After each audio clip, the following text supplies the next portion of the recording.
नमस्कार मित्रों, मैं लीना आप सभी का स्वागत करती हूँ अपने YouTube चैनल में जिसका नाम है फ्यूचर प्रॉब्स। मित्रों, आज हम बात करेंगे पितृदोष के बारे में। पितृदोष, उसके लक्षण, उससे होने वाली आपके जीवन में समस्याएं, वह उपाय के बारे में। मेरे वीडियो को अंत तक ज़रूर देखिएगा, वह मेरे चैनल को लाइक करें, सब्सक्राइब करें, वह शेयर करें। चलिए, सबसे पहले हम कुछ समस्याओं के बारे में बात करेंगे जो कि पितृदोष की वजह से आपके जीवन में उत्पन्न होती है। संतान सुख। पितृदोष के अंदर संतान सुख में आपको बहुत समस्या होती है। संतान प्राप्ति के अंदर खास करके संतान प्राप्त नहीं होती है, आपको बार बार इसमें मिसकैरेजेस होते हैं। यदि संतान हो भी जाती है तो मानसिक वह शारीरिक रूप से आपकी संतान के संग समस्या होती है। बार बार जीवन में दुर्घटनाएं होना, बार बार एक्सीडेंट्स होना, घर में बार बार आग लग जाना। एक बार आग लगना तो एक दो बार तो नॉर्मल होता है, पर अधिकांश कहीं आग लग गई, आपने दीपक जलाया, पता चला वहाँ आग लग गई। बहुत सी बार दुर्घटनाएं होते होते बच जाना। घर के अंदर आपके घर में मकान का काम चल रहा है, कंस्ट्रक्शन का काम चल रहा है, बार बार उस काम में रुकावट आना, काम बेवजह बंद हो जाना, घर में शीशों का फूटना, आप अच्छे भले घर में बैठे हैं, एकदम तनाव की स्थिति बन जाना, आपको अपने ही घर में भय लगना, आपके घर के अंदर आत्महत्या होना, दुर्घटनावश किसी की मृत्यु हो जाना, आपके व्यापार अचानक ठप हो जाना, आपने किसी एग्ज़ाम की बहुत अच्छे से तैयारी की है पर अचानक उस वैकेंसी का कैंसिल हो जाना। ऐसी समस्याओं के बारे, ये सभी जो समस्या होती है इनका एक कारण पितृदोष भी होता है। चलिए, अब मैं आपको बताती हूँ कि पितृदोष आखिर क्यों होता है, क्या होता है इसका कारण। नॉर्मली अगर जाना जाए तो पितृदोष हमारे पितरों के अर्थात हमारे जो पूर्वज है उनका दोष, अर्थात यह दोष जो उस समय पे जिन लोगों की मृत्यु हुई हो, उनका जो अंतिम संस्कार है वो विधिवत तरीके से ना किया गया हो। जैसे कोई अग्नि में जल के उसका मर गया हो, आत्महत्या कर ली हो, पानी में डूबने से मृत्यु हो गई हो, या उनके जो भी अंतिम संस्कार पिंडदान वगैरह अगर विधिवत तरीके से ना हुआ हो तो भी पितृदोष होता है। अबॉर्शंस, बहुत ज़्यादा अबॉर्शंस करवाना, ये भी पितृदोष का एक कारण होता है। गौ हत्या, सर्प हत्या, ये भी पितृदोष का ही कारण होता है। आप ये मान के चलिए, अगर आपने ऐसे व्यक्ति पे हाथ उठाया जो अबोध है, चाहे वो जानवर हो, जिसे बुद्धि ही नहीं है, जैसे गौ, आप उसको मार रहे हैं, तो ये भी पितृदोष का एक कारण होता है। अब आप कहेंगे साहब हमने तो ऐसा कुछ भी नहीं किया, तो मैं आपको बताऊंगी कि पितृदोष का कारण आपके इसी जन्म के कर्म नहीं होते, आपके पिछले जन्म के कर्मों का प्रभाव भी आपको इस जन्म में मिलता है, इसीलिए भी पितृदोष होता है। और पितृदोष का जो असर होता है वो आपकी 4 पीढ़ियों तक होता है। आप कहेंगे साहब हमारे जो मिलने वाले हैं या जो मेरे दादा दादी, इन लोगों से तो मैंने पूछा है, उन्होंने तो इस तरह के कोई भी काम नहीं किए। तो मैं आपको बताऊंगी कि ये ज़रूरी नहीं है कि आप अभी जानते हो उन्हीं लोगों ने ऐसे काम किए। जी नहीं, ये आपके पूर्वज अर्थात आपकी 4 पीढ़ियों पहले भी अगर ये काम हुआ होगा तो भी इसका प्रभाव पड़ता है।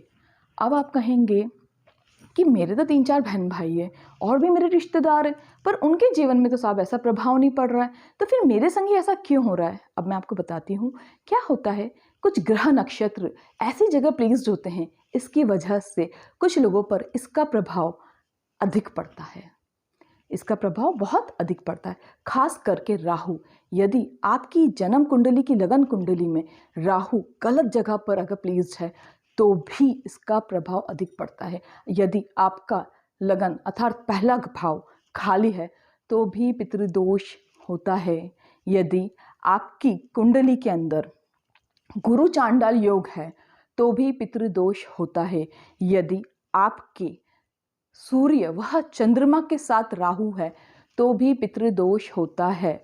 अर्थात राहु पितृदोष का एक मुख्य कारण है, क्योंकि जो राहु होता है वो आपके पिछले जन्मों के कर्मों के फल के अनुसार ही आपकी जन्म कुंडली में प्लेस्ड होता है, अर्थात होता है। अब मैं आपसे कुछ, सबसे पहले तो आपसे कुछ नॉर्मली इसके बारे में बताऊंगी कि इसका आपके जीवन को ये किस तरह प्रभावित करता है, आप कैसे समझे ना। तो मैं आपको बताती हूँ। इसमें एक तो लेट मैरिजेस होती है। अगर आपकी मैरिज हो भी गई तो मियाँ बीवी के आपस में नहीं बनेगी। आपके घर में बड़े बुजुर्गों के साथ में आपकी नहीं बनना। आप बेटे की, बाप बेटे की आपस में बिल्कुल भी नहीं बन रहा।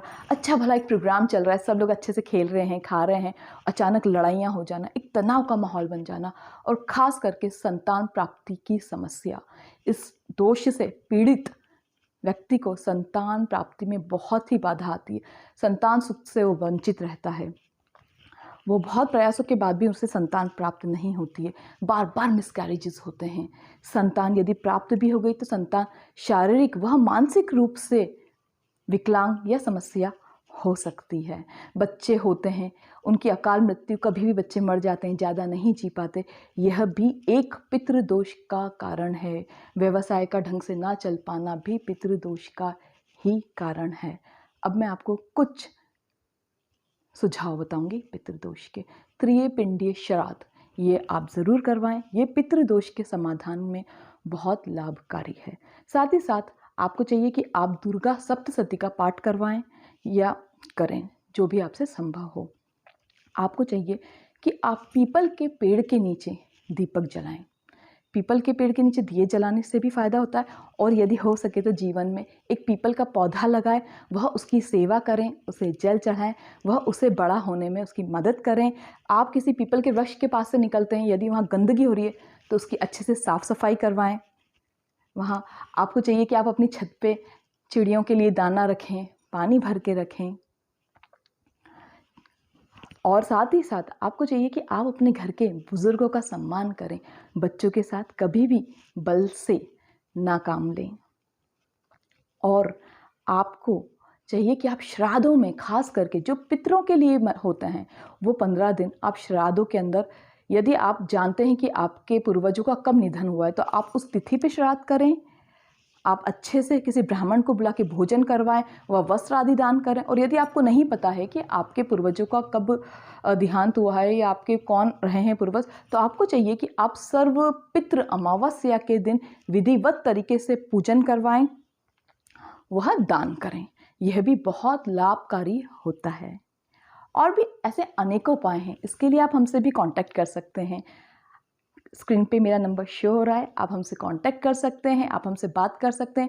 इसके अलावा भी और भी बहुत सारे समस्याएं, जैसे ज्योतिषी से जो भी रिलेटेड हो, आप उसके लिए भी हमसे कांटेक्ट कर सकते हैं। नमस्कार, बहुत जल्दी मिलूंगी आपसे अपने नए वीडियो के साथ। जब तक के लिए नमस्कार।